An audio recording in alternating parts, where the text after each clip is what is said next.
का मतलब होता है कि जैसे अगर कोई राइट एंगल ट्रायंगल है जिसमें अगर एक एंगल कितना हो जाए, बोलो 45 का हो जाए, और राइट एंगल ट्रायंगल है ये 90 डिग्री होगा, तो ए बी सी ये कितना होगा 90 डिग्री। तो 90 डिग्री के सामने की आर्म को हम क्या बोलते हैं, हाइपोटेनस। बेस जैसे ये 45 है तो ये भी कितना होगा, इसका मतलब ये हुआ कि बेस और परपेंडिकुलर दोनों क्या हो गए, सेम लेंथ के हो गए। क्या हो गए, तो अगर आप यानी यहां से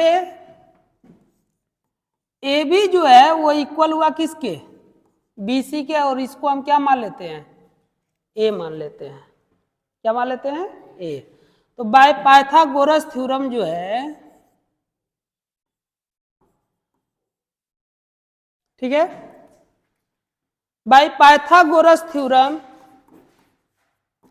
क्या हो जाएगा, A C square equal to A B square plus B C square, और ये दोनों आपने ए ले रखा है तो ये क्या हो जाएगा, A square plus A square equal to 2a square square, ये ए सी इक्वल टू क्या हो जाएगा, रूट ओवर 2a स्क्वायर।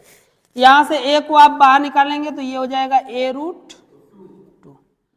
तो हाइपोटेनस जो निकलेगा वो कितना निकलेगा, ए रूट 2।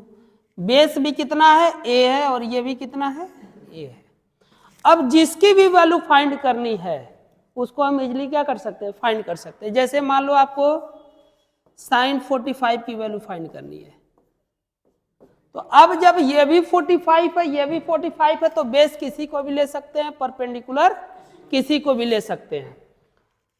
तो साइन 45 इक्वल टू क्या होता है, तो परपेंडिकुलर बाई क्या होता है, हाइपोटेनस। परपेंडिकुलर क्या है, ए, हाइपोटेनस क्या है, ए रूट 2।